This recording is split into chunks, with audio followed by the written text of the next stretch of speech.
하나님은 영이시니 예배하는 자가 영과 진리로 하나님은 뭐라고요? 영이시니 예배하는 자가 어떻게 하라고요? 영과 진리로 예배하십니다. 할렐루야. 이 시간 예배합니다. 찬양합니다. 하나님 가운데 계실 줄로 믿습니다. 제가 찬양합시다 그러면 여러분 아멘 하시고, 제가 아멘 하면 여러분이 찬양합시다 외치고 찬양하겠습니다. 찬양합시다. 아멘. 아멘. 할렐루야. 우리 모두 예배하는 자 되어 온전히 영과 진리로 주를 예배하자. 주가 우리와 함께 영원히 함께 하시고 마르지 않는 샘들로 우리 채우시리라. 우리 모두 예배하는 자 되어 온전히 영과 진리로 주를 예배하자. 주가 우리와 함께 영원히 함께 하시고 마르지 않는 샘물로 우리 채우시. 영과 진리로 예배합니다. 우리 모두 예배하는 자 됩시다. 우리 모두 예배하는 자 되어 온전히 영과 진리로 주를 예배하자. 주가 우리와 함께 영원히 함께 하시고 마르지 않는 샘물로 우리 채우. 다시 한번 고백합니다. 우리 모두 예배하는 자 되어 온전히 영과 진리로 주를 예배하자. 주가 우리와 함께 영원히 함께 하시고 마르지 않는 샘물로 주여 이 시간 우리를 마르지 않는 샘물로 채워 주시옵소서. 다시 주여 기도합니다. 주여 이 시간 간절하게 아버지 앞에 기도합니다. 아버지 우리가 온전히 영과 진리로 예배하오니 주여 우리 예배를 받아 주시옵소서. 아버지 하나님의 신령한 은혜가 이 시간 각 사람에게 충만하게 임하기를 원합니다. 주여 성령으로 충만하게 이 시간 우리를 채워 주시옵소서. 아버지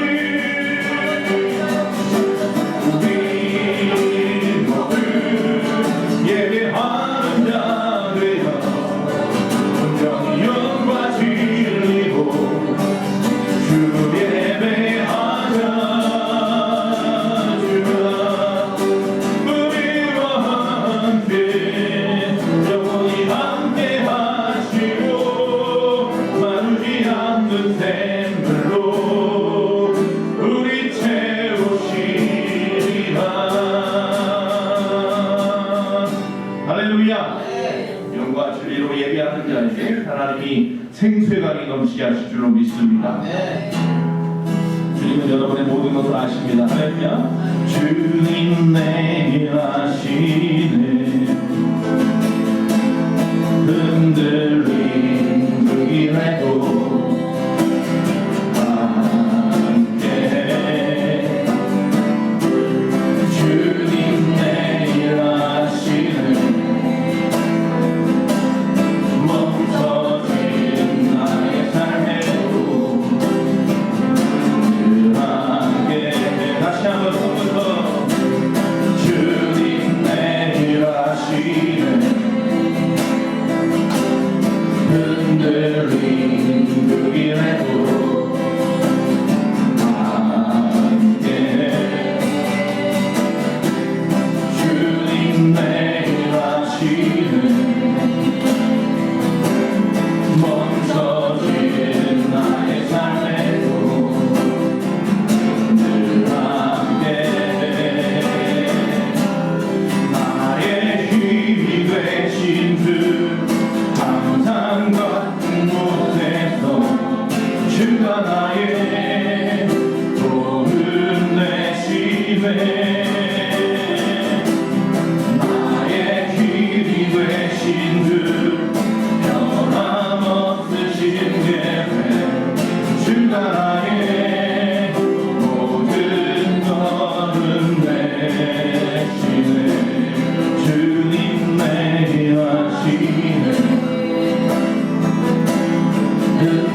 곳에서 주가 나의 복을 내시네.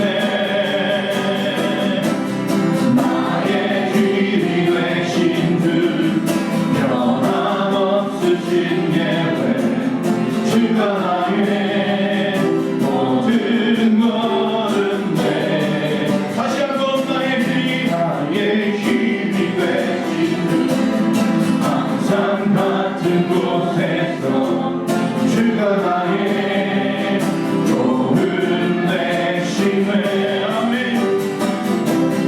나의 길이 되신 주 변함없으신 계획 주가 나의 모든 걸음에 아멘. 믿습니까? 주님이 나의 힘이 되시고 길이 되십니다. 폭풍 속을 걷고 있을 때 바람을 마주해야 할 때 빛조차 보이지 않아도 내 혼자 걷지 않을 거예요. 아멘. 다시 한번 폭풍 속을 걷고 있을 때 바람을 마주해야 할 때 불빛조차 보이지 않아도 내 혼자 걷지 않을 거예요. 두려움 앞에서 하늘을 보아요. 외로움 그대여 걱정 마요. 그는 그 길을 또 걷고 걸어요. 내 혼자 걷지 않을 거예요. 믿습니까? 여러분 혼자 아닙니다. 주님이 항상 함께 하십니다. 저 하늘을 바라보시면 주님이 보일 줄로 믿습니다. 우리 다시 한번 찬양하고 하나님 앞에 간절하게 여러분의 소원을 외쳐서 기도할 텐데 주여 삼창하고 기도합니다. 왜 주여 삼창하는지 지난 금요일 말씀을 드렸는데 우리 다시 한번 찾아봅시다. 다니엘입니다. 다니엘서 9장 10절에 보면요. 왜 우리가 주여 삼창하는지가 나와 있어요. 다 이유가 있어요. 첫 번째 주여 들으소서. 주여 들으소서. 두 번째는 주여 용서하소서. 주여 용서하소서. 세 번째는 주여 귀를 기울이시고 행하소서. 지체하지 마옵소서. 할렐루야. 처음에 우리가 주여 했을 때는 주님 들어주세요. 두 번째 주여 할 때는 용서해 주세요. 세 번째 주여 할 때는 주여 귀를 기울이시고 행하여 주시옵소서. 지체하지 마옵소서. 할렐루야. 그런 마음으로 우리 주여 삼창하고 기도하겠습니다. 다시 한번 찬양합니다. 그대 폭풍 속을 걷고 있을 때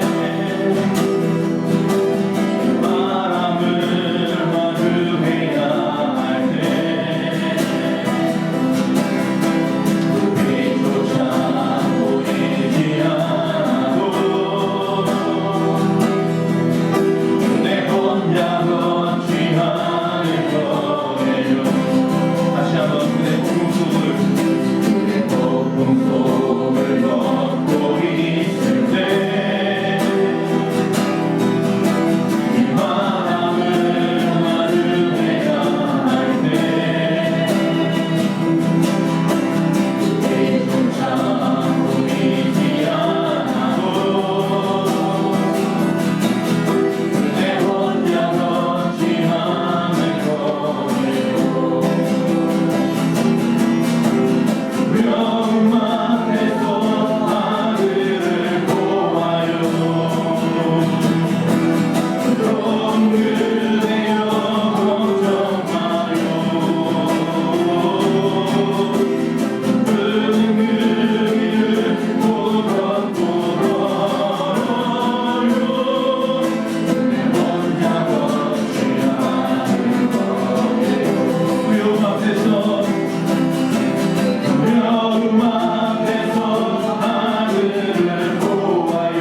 같이 보이지 않는 것 같지만 우리가 주님을 향하여 눈을 들고 하나님을 바라볼 때에 주님은 언제나 그곳에 계심을 우리가 믿습니다.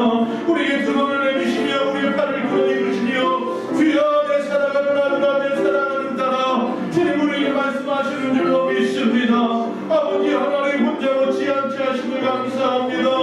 우리가 넘어지고 쓰러질 때 우리를 어서라도 함께 하시니 감사합니다.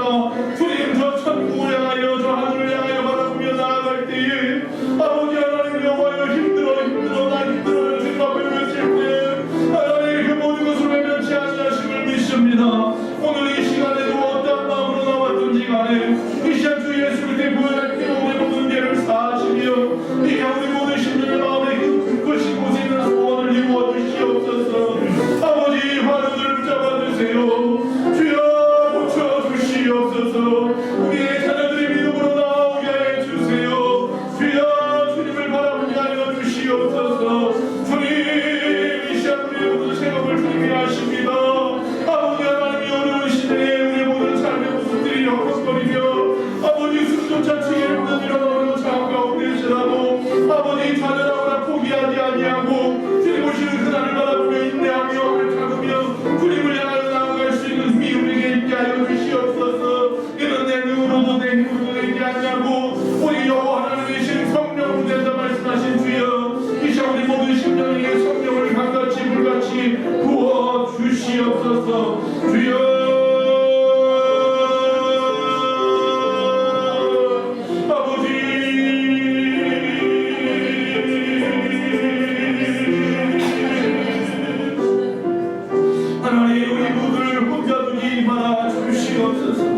하나님 주 예수님의 이름으로 기도합니다. 그대 폭풍 속을 걷고 있을 때 우리 바람을 마주해야 할 때 이조차 보이지 않아도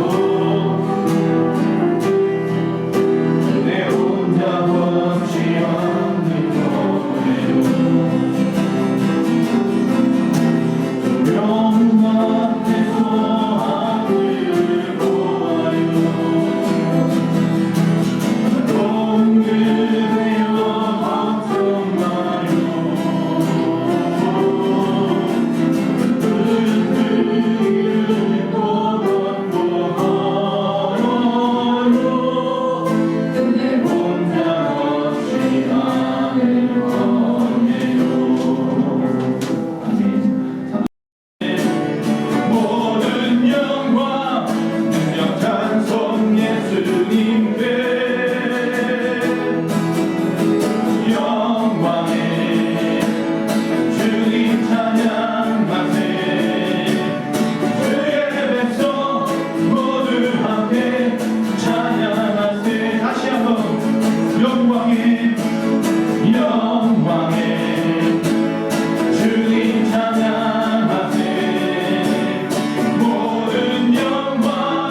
예수님께서 부활하셨습니다. 믿습니까?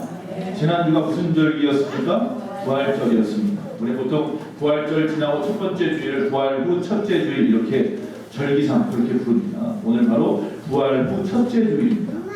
자, 주님이 우리의 모든 죄를 짊어지고 죽으셨다가 3일 만에 부활하신 거 알아요. 자, 부활했어요. 그리고 40일 동안 이 땅에 계셨단 말이죠. 그리고 승천하셨어요. 그러면 이제 끝난 겁니까? 완전히 다 끝난 겁니까? 아, 주님이 부활했으니까 다 끝났어. 이게 아니죠. 부활했으니 그 부활의 신앙으로 우리가 어떻게 해야 돼요? 살아가야 돼요.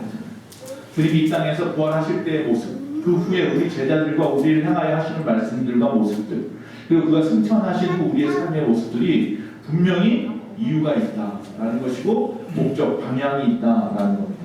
부활 그 이후 우리가 어떻게 살아야 되는지 오늘 말씀을 좀 생각해 보려고 합니다. 자, 예수를 따르던 여인들이 주님이 죽으시고 무덤에 묻히시자 3일 되는 날 주일 새벽에 그곳에 가 보았습니다. 그러나 그 무덤은 어떻게 되어 있습니까? 비어 있었습니다. 자, 부활에 대해서 많은 사람들이 의문을 가질지 모르지만 우리는 부활의 증거가 있습니다. 첫째는 예수님입니다. 예수님이 수없이 뭐라고 말씀하셨냐면 그의 사역의 시간에, 그 말씀의 시간에 그가 죽으셨다가 부활할 것을 예언하셨다라는 것입니다. 두 번째는 뭐냐면 지난주 말씀처럼 그의 빈 무덤입니다. 역설적인 이야기일 수 있습니다만 그 당시 예수님이 부활한다고 하는 소문이 퍼지니까 어떡합니까? 그 곳을 갖다 막아야 되겠다. 큰 돌을 굴려다가 그 예수님 그 장사 되신 무덤을 갖다 막아버렸고 동굴을, 그리고 그 앞에 임봉까지 해놓고 그리고 경비병까지 세워놨습니다. 그러나 예수님은 그래도 부활하셨습니다. 할렐루야. 돌은 굴려졌습니다. 경비병들은 부활하신 예수님으로 인해서 깜짝 놀라고 죽은 것처럼 굳어졌더라 그랬습니다. 사실 성경에 나와 있는 부활의 첫 증인은 그곳에 처음에 찾아갔던 여인 막달라 마리아가 아닙니다.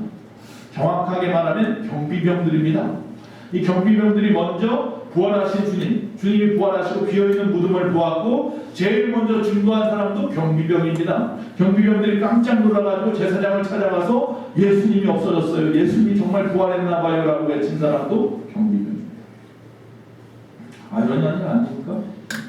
그렇게 막았던 사람들이 오히려 뭐가 된 거예요? 증인이 되고 증거가 되었습니다. 여러분, 우리가 좀 생각해 보아야 됩니다. 이 빈 무덤이 우리에게 주는 의미는 첫째로 예수님이 부활하셨다는 의미인데 결국은 뭐냐면 죽음을 정복하셨다는 것입니다. 이제 우리는요, 예수님이 부활하심으로 말미암아 죽음으로 끝나는 인생이 아닙니다. 저와 여러분은 죽으면 다 끝이지 아니요. 우리는 죽음이 끝이 아니라 새로운 시작이라는 사실입니다. 할렐루야. 저와 여러분에게는 저 하늘 천국에서의 영생의 응애의 첫 시작인 것이 뭐예요? 죽음이 되었습니다. 두 번째, 빈 무덤이 주는 의미는 죄를 정복했다는 이야기입니다. 여러분, 왜 인간이 죽는지 아십니까? 노화돼서 죽습니까? 죄 때문에 죽습니다. 즉 사탄의 유혹이 죄입니다. 그로 인하여 하나님과 우리 사이가 단절됨으로 말미암아 우리 육신이 죽는 것이 중요한 것이 아니라 내 영이 죽습니다. 그래서 이제 그 죽음을 갖다가 다시 예수님이 이 땅에서 부활하시고 이겨내심으로 말미암아 우리도 사탄의 유혹인 죄를 정복하게 된 것입니다. 그래서 이제 죄와 우리가 상관이 없게 된 거죠. 세 번째, 빈 무덤은 우리에게 세상을 정복하셨다는 것을 가르쳐 주십니다. 마귀의 유혹과 권세를 물리치고 몰아내시고 이 땅 위에서 이 땅에 하나님의 나라가 도래하게 되었다라는 것입니다. 이제 우리의 그 복음의 사역으로 인해서, 저와 여러분의 복음의 사역으로 인해서 부활의 소식이 세상에 전달되어짐으로 말미암아서 주의 나라가 이 땅에서 확장되어져 가야 합니다. 할렐루야. 이것이 이제 부활을 바라보는 우리의 삶의 목표인 거죠. 미리 다 결론의 말씀을 다 전해드립니다. 여러분이 부활의 증거 또 하나 생각해 볼 것은 뭐냐면 제자들이 변화됐다는 것입니다. 아니, 예수님이 부활하셨어? 근데 세상은 어떻게 되었는데? 세상은 변한 게 없는데?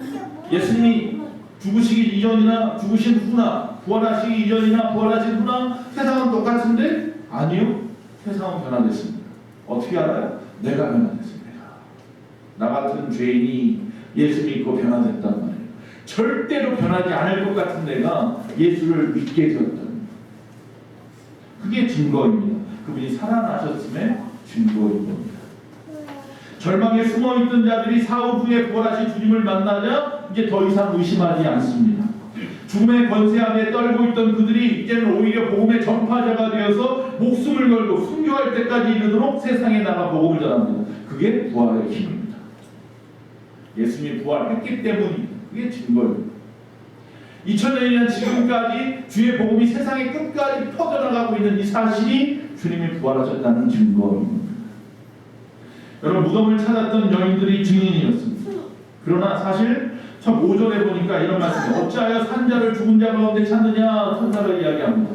이게 무슨 말이냐면 그들이 찾아왔습니다. 걱정하면서 누가 돌을 굴려줄지, 들어가서 향품으로 장례를 갖다 잘 치워야 되는데 누가 돌을 굴려줄까 걱정을 갔더니 돌이 굴려져 버렸습니다. 그 안에 예수님이 누워있던 자리가 비어 있습니다. 덮어두었던 수건만 한 곳에 세마포만 잘 태워놨습니다. 성만 잘 태워놨습니다. 그리고 천사들이 말하는 겁니다. 왜 이런 말을 할까요? 왜 산자를 죽은 자 가운데 찾냐고 왜 말합니까? 그 다음에 뭐라고 말해요? 주님이 뭐라고 말했는지 기억하라 라고 말해요. 지금 예수님을 찾아온 이들은요, 예수님이 부활했어 라고 확신 가지고 찾아온 게 아니라 죽으신 예수님을 어떻게 장례를 잘 치러드릴까 그 생각하면서 온 거예요. 가시는 길 깨끗하게 향내나게 향품을 가지고 발라드리고 그리고 오는 거였어요. 즉 부활에 대한 생각은 그들은 조금도 없었습니다. 그러니까 사실 도망갔던 십자가 밑에서 도망갔던 제자들이나 이 여인들이나 별반 차이는 없어요. 많은 사람들이 야 여인들은 신앙이 있게 좋은데 제자들 다 도망갔어 라고 말하지만 사실 여인들에게 하나 더 플러스된 것은 뭐냐면 믿음이 더 커서가 아니라 헌신의 마음, 사랑의 마음이 더 컸을 뿐인 거예요. 자, 그러나 이 믿음이 없다라는 걸 어떻게 알 수 있냐면 무덤이 비어있는 것을 바라보는 순간에 그 여인들은 할렐루야 부활하셨구나 찬양하고 감사하고 이러면 좋을 텐데 무덤이 비어있는 것을 보고서 불안해가지고 떨면서 슬퍼하고 있는 이 여인들의 모습을 보면 알 수 있어요. 아, 이 사람들 아직 부활하신 주님을 못 믿는구나. 그러나 그 후에 예수님이 친히 막달라 마리아를 만나서 부활하신 모습을 보여주자 그제서야 확신을 가지고 제자들에게 달려가서 예수님이 부활했다고 외치게 되었죠. 오늘날 우리도 십자가 너머의 부활의 영광, 부활의 소식, 부활의 믿음을 망각해버린다고 한다면, 인식하지 못하고 살아간다고 한다면 우리의 수많은 헌신이나 봉사는 부활을 믿지 못했던 이 여인들의 헌신하고 별반 다르지 않습니다. 즉 인간적인 차원의 헌신만 하는 거예요. 교회에 나와서 헌신하고 충성하는데 왜 힘이 듭니까? 왜 시험에 듭니까? 왜 이리 피하고 저리 피하고 이 핑계 저 핑계 됩니까? 부활의 헌신이 없었어요. 부활의 신앙이 없었어요. 그냥 믿지 못해. 그냥 헌신이에요. 이 여인들과 같이 그냥 열심인 것뿐이에요. 그러니 힘들 수밖에 없어요. 부활의 확신이 있어야 부활의 감사와 소망이 우리 가운데 뜨거워질 때 그 헌신은 변함이 없는 거예요. 똑같은 일을 해도 전혀 다른 모습, 전혀 다른 감사함으로 우리를 행한다는 거예요. 제자들도 보십시오. 십자가에 죽으신 주님 앞에서 목자 있는 양같이 세상으로 다 흩어버렸어요. 요한 하나 내밀고 다 도망갔어요. 나중에 예수님이 부활하신 모습으로 제자들에게 나타나셨습니다. 도마는 예수님이 부활하신다는 말을 들었을 때 못 믿었습니다. 내가 그의 옆구리에 참자국과 그 손에 대못 박힌 걸 봐야 되겠다. 예수님이 친히 그에게 나타나서 와 보여주시니까 그제서야 믿습니다. 제자들 앞에 나와서 음식을 같이 먹으니까 그제서야 그가 예수님임을 믿습니다. 엠마오로 가는 두 제자들은 눈이 갈려서 함께 가는 자가 예수인지 부활하신 예수님 모릅니다. 그가 하나님의 나라에 대한 비밀을 가르치니까 그제서야 마음이 뜨거워지고 눈이 밝아져서 그가 예수인 줄 알았더라. 그러나 이미 예수님 그곳을 떠나셨습니다. 여러분 이제 제자들이 이 여인들이 부활하신 예수님을 직접 만나고 직접 예수님을 알게 된 그 순간부터 이제는 주님의 실체적인 임재는 더 이상 필요하지 않습니다. 그래서 그분은 떠나신 거예요. 40일 후에 승천하신 겁니다. 그들은 이제 모았기 때문에 이제 알아서 신앙생활 잘할 것을 믿기 때문에 떠나신 겁니다. 주님이 말씀합니다. 보지 않고 믿는 자가 더 복되다 그랬습니다. 2000년이 지난 우리들, 그 부활의 증인들의 그 소식을 들은 우리들, 이제 그 우리는 직접 주님을 갖다 부활하신 주님을 만나지 않았지만 말씀을 통해서 복음을 증거하는 자들을 통해서 우리 마음에 성령께서 감동하셔서 영감 가운데 분명히 말씀하십니다. 주님은 부활하셨다.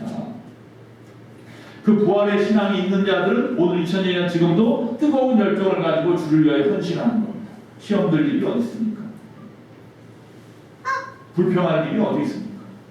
주님이 부활하셨는데 나도 이제 조금만 있으면 그분 따라 부활할 텐데 그분의 부활의 첫 열매가 되어주셔서 증거가 되어주셔서 나도 부활할 것을 내가 믿는다. 여러분의 헌신이 그런 헌신이 되기를 바랍니다. 예수님은 이 땅에 오셨을 때 40일 동안 제자들을 끝까지 배려하십니다. 부활하신 주님은요, 그때부터 40일 동안 이 제자들 앞에서 선택과 집중을 통해서 효과적으로 그분의 사역을 하십니다. 이전에 3년 반 동안 제자들과 함께 했던 것과는 다른 모습으로 효과적으로 선택하고 집중해서 필요한 것만 일하십니다. 자, 여러분이 만약에 예수님 입장이 되어 주십시오. 많은 사람들이 예수님에게 돌을 던지고 십자가 못 박으라고 그러고 수많은 사람들이 그를 죽이고 수많은 종교 지도자들이 모략하고 거짓으로 그를 선전해서 그를 갖다 십자가에 못 박아버렸어요. 그런데 그 예수님이 다시 어떻게 했다고 해서 3일 만에 무덤을 열고 부활하셨어요. 그럼 여러분 제일 먼저 뭐 하고 싶어요? 여러분 예수님 입장입니다. 나를 이렇게 집어넣은 사람들 어디 있어? 하고 찾아가서 막 복수를 하고 싶지 않겠습니까? 인간이라면. 근데 예수님은 그럴 시간이 없었어요. 그렇게 하지 않았어요. 성경에 보면 부활하신 예수님이 제사장을 찾아가서 이 못된 놈 하고서 혼을 내줬더라 이런 말이 하나도 없어요. 부활하신 예수님이 자신을 십자가에 못 박으라는 수많은 군중들 앞에서 불을 갖다가 확 붙여가지고 다 태워버렸더라 뭐 이러지 않았어요. 주님은 그럴 시간에 뭐예요? 제자들에게 집중했어요. 제자들. 부활하신 주님의 목표는 뭐냐면 복수가 아니고 원수를 갚는 게 아니고 제자들을 통해서 교회를 세우는 것이 그분의 목적이었어요. 목표였어요. 그래서 제자들에게 집중하는 원수 갚으실 시간이 없어요. 그리고 그 제자들에게 나타나실 때의 모습들도 이전처럼 하나하나 일일이 다 가르치지 않았어요. 이미 다 가르쳤던 것이 부활하신 예수님을 만나는 순간 다 생각나게 되었거든요. 이미 3년 반 동안 가르쳤던 것을 그들이 마음이 뜨거워지고 눈이 밝아지지 못해서 알지 못했던 것들이 예수님이 부활하시고 그분을 직접 바라보고 목격한 이후로 그 모든 것이 다 생각나게 되었단 말이에요.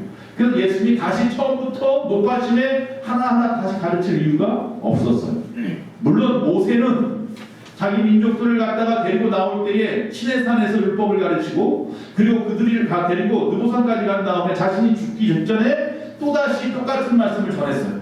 근데 그것은 상대가 달라요. 처음에 애굽에서 나왔을 때는 애굽을 나온 사람들을 위해서 시내산에서 율법을 가르친 거고 40년이 지난 후에 느보산 앞에서 마지막 자신을 가난에 못 들어가면서 죽기 직전에 가르친 똑같은 율법의 말씀은 똑같은 말씀이지만 신명기에 새로운 말씀이에요. 왜? 받는 자들이 2세대 신세대라고 해요. 신세대 젊은이들에게 가난에 들어갈 젊은이들에게 전하는 말씀이었기 때문에 똑같은 말씀을 두 번 한 거지만 여기는 지금 예수님은 똑같은 사람들이 그렇죠?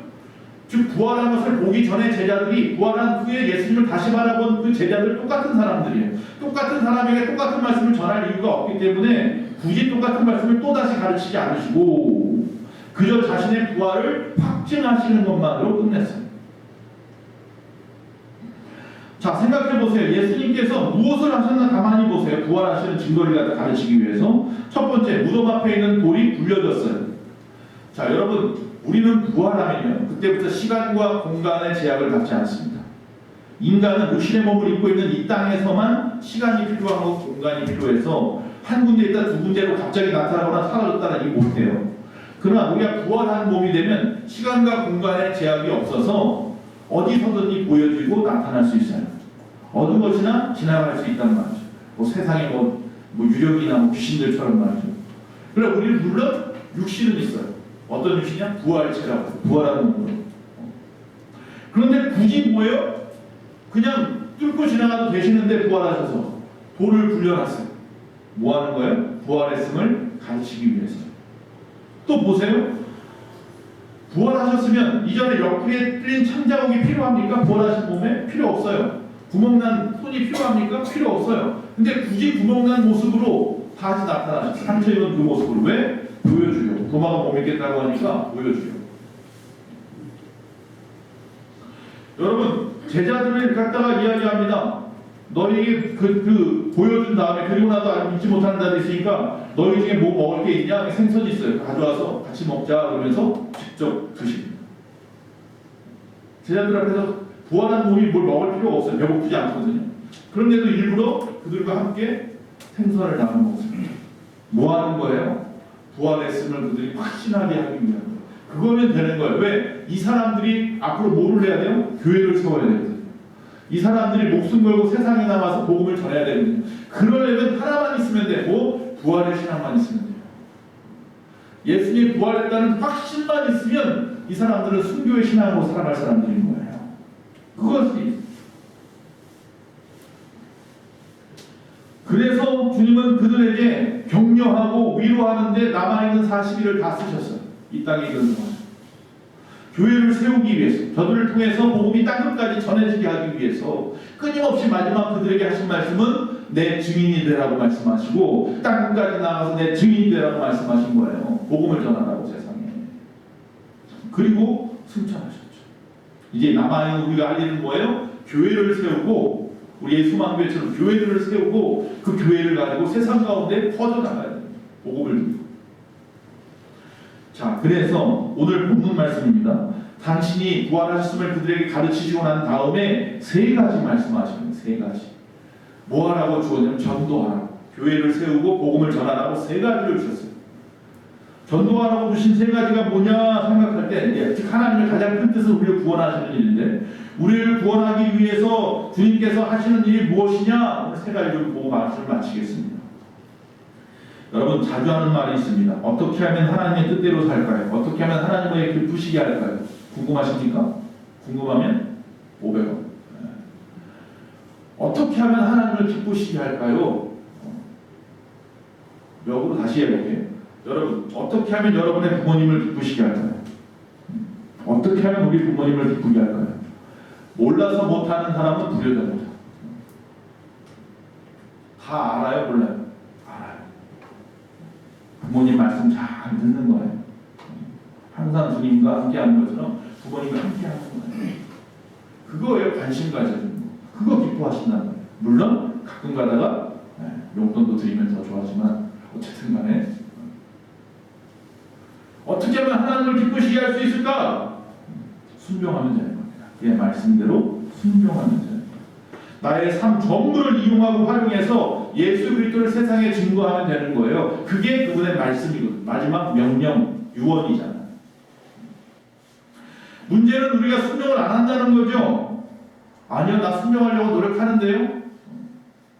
여러분, 우리가 순종하는지 안 하는지 알 수 있는 방법은 전도하는지 안 하는지 보면 알 수 있어요. 마지막 명령이 순종이란 말이에요. 전도란 말이에요. 하나님을 기쁘시게 하는 건 뭐예요? 그 말씀에 순종하는 거란 말이에요. 그럼 결국 순종은 뭐예요? 전도거든요. 전도 안 해요. 그럼 뭐예요? 나는 순종하지 않는 자인 거잖아요. 그게 뭐라고? 불효자라고 했죠. 답은 명쾌합니다. 알면서도 스스로 부인합니다. 모르는 척합니다. 그 이야기는 하고 싶지 않습니다. 어떤 분은 영린이라고 하는 건드리면 큰일 나요. 바울의 심정을 한번 생각해 보세요. 바울은요 고린도전서 9장 16절에 이렇게 말합니다. 내가 복음을 전할지라도 자랑할 것이 없으면 내가 부득불할 일이라. 부득불한답니다. 이게 뭐예요? 하기 싫은데 억지로 한다는 이야기입니다. 바울도 복음을 전하는 일이 맨날 기쁘지는 않았어요. 내가 부활하신 주님을 만났잖아요. 다메섹에서. 그래서 그 확신을 가지고 나가서 복음을 전하지만 가끔가다 뭐예요? 매도 맞았고 옥에도 갇히고 죽을 뻔하게 됐단 말이에요. 그 일이 계속 되어지니까 얼마나 힘들어요. 너무 힘들어요. 내가 주님만 알면 이 땅에서 땅땅거리면서 살 수 있는 그런 위치에 있는 사람인데 그거 다 포기하고 주님 때문에 부활하신 주님을 만났다는 이유 때문에 세상에서 그냥 맨 땅에 헤딩하면서 복음을 증거하려고 온 세상을 휘짓고 다니고 수많은 사람이 자신을 죽이려고 막 노리고 다니고 너무 힘들어요. 그래도 그는 해요. 왜? 부득불해요. 왜 그럴까요? 그 다음에 분명히 말합니다. 내가 하지 않으면 내게 뭐가 미칠까봐? 화가 미칠까봐 무서워서 한다고 했어요. 거꾸로 한편으로 역으로 주님 입장에 생각해보세요. 내가 너를 위해서 십자가에서 죽었어. 너를 어떻게든 구원할 거야. 너를 어떻게든 천국에 데려가려고 내가 죽었단다. 아유 하나님 아세요. 내가 알았어요. 이제 알았군요. 주님이 그래서 구원하셨군요. 내가 주님을 위해서 열심히 살겠습니다. 그래놓고 안 해. 그러니까 내 입장에서 볼 때는 겁이 나는 그때부터 화가 미칠까. 여러분 길거리 경찰 만나면 죄 안 지었는데도 무서워요. 그렇죠? 그래서 교회 안 나오나요? 그래서 교회 자주 안 나오는지 모르겠어요. 주님 만나면 무서워서 내 죄를 내가 알렸다. 그래서 교회 잘 안 나오는지 모르겠는데 그러지 마십시오. 그래서 주님이 뭘 주었느냐? 신천하기는 세 가지. 첫째, 복음을 주었습니다. 전도하라며요. 뭘 어떻게 전도하는데요? 복음을 전해라. 복음이 뭐예요? 46절, 47절 또 이르시되 이같이 그리스도가 고난을 받고 제3일에 죽은 자 가운데서 살아날 것과 그의 이름으로 죄사함을 얻게 하는 회개가 예루살렘으로부터 시작하여 모든 족속에게 전파될 것이 기록된다. 다시 말해 복음은 뭐냐면 첫째로 나 같은 죄인을 위해서 십자가에 예수님이 죽으셨다는 것이고, 둘째로 그가 사흘 만에 부활하셔서 죄와 사망을 이기셨다는 것이고, 셋째로 우리가 그를 믿기만 하면 우리의 모든 죄가 사함을 받고 영생을 이룬다는 겁니다. 할렐루야. 그게 복음이에요. 복된 소식, 기쁨의 소식. 그거 전하라는 거예요. 그거 전하라는. 근데 세상 사람들에게 우리가 아무리 가서 예수님이 십자가에 죽으셨습니다. 우리의 죄를 다 짊어지고 죽으셨습니다. 우리 죄의 문제가 그를 믿기만 하면 다 용서받습니다. 천국을 받습니다. 아무리 이야기를 해도 이게 당장 내가 이 땅에서 먹고 사는데 어떤 나에게 이유가 되고 어떤 어려움을 이길 수 있는 방법이 되는데라고 물어볼 거예요. 아, 나 지금 당장 죽겠는데, 당장 돈이 없어서 절절매고 당장 몸이 아파서 힘들어 죽겠는데, 당신이 지금 나에게 하는 이 말이, 복음이라는 말이 나에게 어떤 효과가 있는데, 어떤 도움이 되는, 당장 이 상황 속에서 그게 나에게 입에다가 풀칠을 하게 해줄 거야, 내 건강을 갖다가 회복하게 해줄 거야, 아마 이렇게 물어볼 거예요. 당장 자신들에게 어떤 이익이나 손해를 미치지 않는다고 그렇게 생각할 거예요. 여러분, 그때 바울이 이야기한 것처럼 십자가의 도가 멸망하는 자들에게는 미련하게 보이는 거예요. 그들에게는 그것이 미련하게 보이는 것이 당연해요. 그 눈을 뜨게 하기 위해서 우리가 복음을 전하는 거고 계속해서 만나야죠. 예수님이 세상에 탄생하실 때 2000년 전에 천사들이 이런 노래를 불렀습니다. 누가복음 2장 10절입니다. 보라, 내가 온 백성에게 미칠 큰 기쁨의 좋은 소식을 너에게 전하노라. 이 좋은 소식, 복된 소식 뭐예요? 굿뉴스. 이게 복음이죠. 자, 복음의 앞에다가 붙여놓은 것이 있어요. 뭐라고 붙여놔요? 큰 기쁨의 좋은. 이걸 표현을 할 수가 없으니까 이게 복음이 너무너무 좋은데 이 복음이 너무 좋아서 야, 이걸 내가 어떻게 말로 표현할 수 있을까? 인간이 할 수 있는 가장 큰 표현, 아니 천사들조차도 할 수 있는 가장 큰 표현이 뭔가 생각한 게 뭐예요? 큰 기쁨의 좋은 소식. 하려면 그게 복음이에요. 천사도 이렇게 말을 하는 거예요. 그걸 우리에게 주셨단 말이에요. 전도 어떻게 하냐고요? 복음을 전하는 거예요. 큰 기쁨의 좋은 소식. 예수님이 죽으시고 부활하셨습니다. 누구 때문에? 나 때문에. 뭐 때문에? 나의 죄악을 해방시키기 위해서. 저 천국을 소유하게 하기 위해서. 그 큰 기쁨의 좋은 소식을 전해라. 두 번째, 우리에게 전도하라고 뭘 주었느냐면 소명을 주셨습니다. 소명이라고 하는 것은 하나님이 어떤 일을 시키기 위해서 부르신 것을 말하는 겁니다. 48절에 뭐라고 표현하냐면 증인이라고 표현합니다. 즉 증인은 예수 그리스도의 복음을 갖다가 전하는 자가 증인입니다. 증인은 보고 들은 대로 솔직하게 전하는 겁니다. 더하거나 빼지 말고 이단들처럼 그냥 보고 들은 대로만 전하는, 말씀에 있는 대로만 전하는 겁니다. 증인은 보고 들은 대로 전하는 것인데, 증인이란 말은 다른 말로 이게 말투스라고 부르는데, 이 말투스란 말의 복수가 말투레스인데, 말투레스를 번역하면 이게 뭐냐면 순교자예요. 증인은 뭐다? 순교자예요. 증인은 뭐예요? 목에 칼이 들어와도 진실을 전하는 자가 증인이에요. 그러려면 우리에게 어떤 의식이 필요해요? 소명 의식이 필요한 거예요. 그런 소명 의식 없이 그 일을 할 수가 없단 말이죠. 그래서 우리에게 뭘 불어넣어 준 거예요? 소명 의식을 하나님이 불어넣어 주시는 각 사람에게. 그래서 우리가 세상에 뭐가 되었다? 증인이 되었다. 자, 증인이라고 말하는 것. 다시 너희는 이 모든 일의 증인이라고 할 때 너희는 누구냐면 첫째는 그 당시에 예수님하고 직접 일면식하고 있는 제자들이고 사도들이고, 그 다음은 그로 인하여 세워지는 교회들이고, 예루살렘 교회를 비롯한 이 땅에 세워진 모든 교회들 2000년 동안. 그리고 세 번째는 뭐예요? 그 교회에 속한 저와 여러분이고. 할렐루야. 우리가 뭐예요? 증인. 여러분이 엄청난 특권을 하나님이 주시는 소명자로 불러서 증인들. 세 번째, 하나님은 우리에게 성령의 능력을 주셨습니다. 네 힘으로 못할 거 알아. 주님은 너무나 잘 알아. 우리 힘이 얼마나 연약한지 주님이 너무나 더 잘 알아. 그래서 우리에게 능력을 주신다. 49절입니다. 볼지어다 내가 내 아버지의 약속하신 것을 너희에게 보내리니 너희는 위로부터 능력으로 입혀질 때까지 이 성에 머물라. 이 능력을 받을 때까지 머물라. 그래서 그들이 마가다락방에서 기도하고 또 기도하고 일주일 동안 목 빠져라 기도했습니다. 그때 하나님이 불같은 성령을 그들에게 부어주셨습니다. 주님이 죽기 직전에 제자들을 모아놓고 숨을 갖다가 불어넣으시면서 성령을 받으라 그랬어요.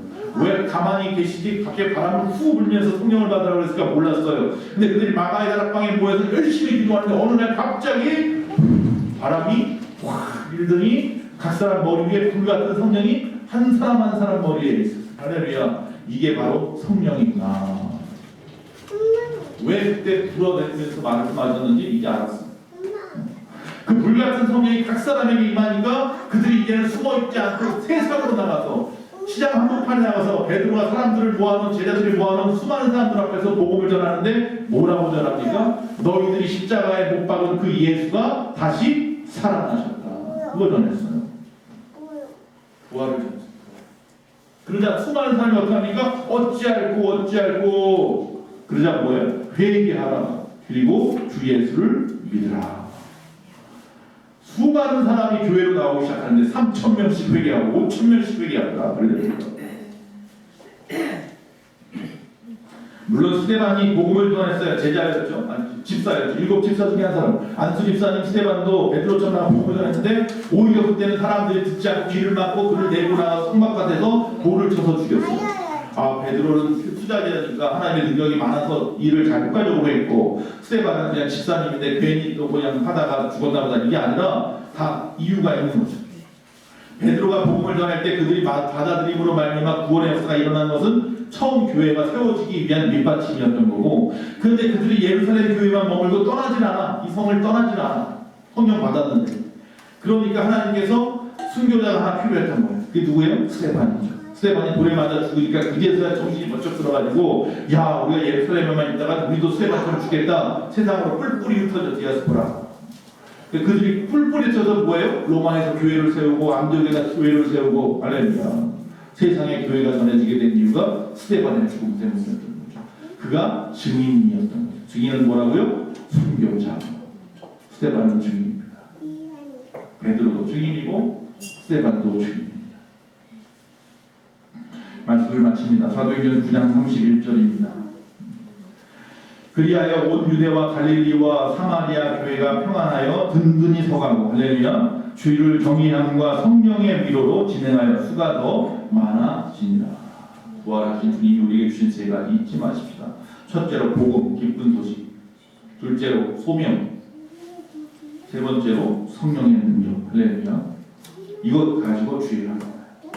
이것 가지고 주님 오시는 날까지 살아갑니다. 여러분, 성령 달라고 기도하지 마시고요. 성령 충만하게 해달라고 기도했어요. 성령은 항상 우리 가운데 계십니다.